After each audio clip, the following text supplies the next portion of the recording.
सुप्रभात बच्चों, कैसे हैं आप सभी।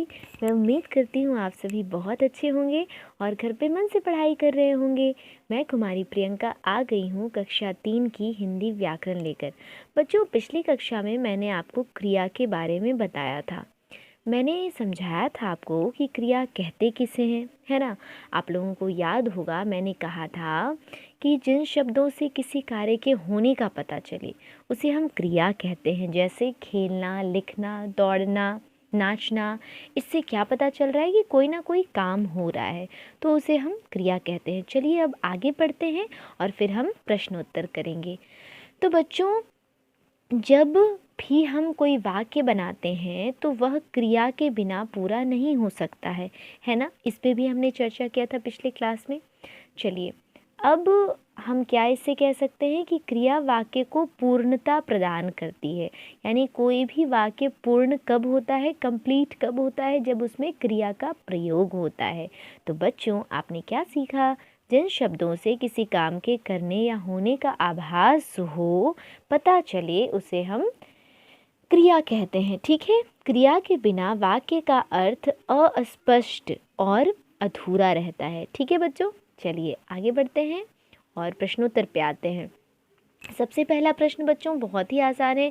क्रिया किसे कहते हैं, तो आप लोगों को याद भी हो गया होगा कि जिन शब्दों से किसी काम के करने या होने का पता चले उसे हम क्रिया कहते हैं, है ना। चलिए आगे बढ़ते हैं अगले प्रश्न की तरफ। अगला प्रश्न बहुत ही आसान है। नीचे लिखे वाक्यों में क्रिया शब्दों को रेखांकित करें। यानी नीचे कुछ वाक्य दिए गए हैं, आपको बताना है इसमें क्रिया शब्द कौन सा है। अब जैसे देखो, तोता उड़ रहा था, तोता उड़ रहा था, इसमें क्रिया शब्द कौन सा है बच्चों, उड़ना, है ना। उड़ रहा था तो आप इसको अंडरलाइन कर देंगे। शेर हिरन पर झपटा, झपटा किसी काम करने की बात हो रही है, तो यहाँ पे झपटा क्या है, क्रिया शब्द है। अगला शब्द है वैशाली नाच रही है, तो बच्चों इसमें क्रिया शब्द कौन सा है, नाचना, है ना, नाच रही है। अगला वाक्य है बच्चा सो रहा है, सोना क्रिया है इसमें, है ना। गाड़ी चल रही थी, तो इसमें क्रिया शब्द कौन सा है, चल रही थी। चलिए अब आगे बढ़ते हैं और अगले प्रश्न को देखते हैं। अगला प्रश्न क्या है। अगला प्रश्न है बच्चों, आपको वाक्य को पूरा करके लिखना है। वाक्य अधूरा है, इसे पूरा करना है। ठीक है। आपको दो ऑप्शन दिया गया है, दोनों में से कौन सा यहाँ पे उचित होगा ये आपको बताना है। जैसे मछली खाली स्थान है, दो ऑप्शन है, तैरती है या फिर उड़ती है। तो भला मछली उड़ सकती है क्या, नहीं ना। तो क्या कर सकती है मछली, मछली तैर सकती है, मछली तैरती है।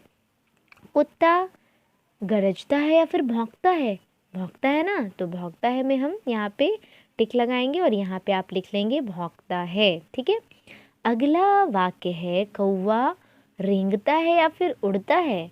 तो भला कौवा रेंग कैसे सकता है, रेंगता तो सांप है ना। तो कौवा क्या करता है, कौवा उड़ता है। ठीक है। बिल्ली दूध खाती है या फिर पीती है, पीती है ना, तो यहाँ पे लिखेंगे आप पीती है। ठीक है। आकाश में तारे टिमटिमाते हैं या दहकते हैं। बच्चों आकाश में तारे टिमटिमाते हैं, है ना बच्चों। तो आज की कक्षा में बस इतना ही। अगली कक्षा में मैं फिर आऊँगी और जो भी प्रश्नोत्तर बचे हुए हैं उसे कराऊँगी। तब तक के लिए पढ़ते रहिए, बढ़ते रहिए। Keep study. Thank you so much.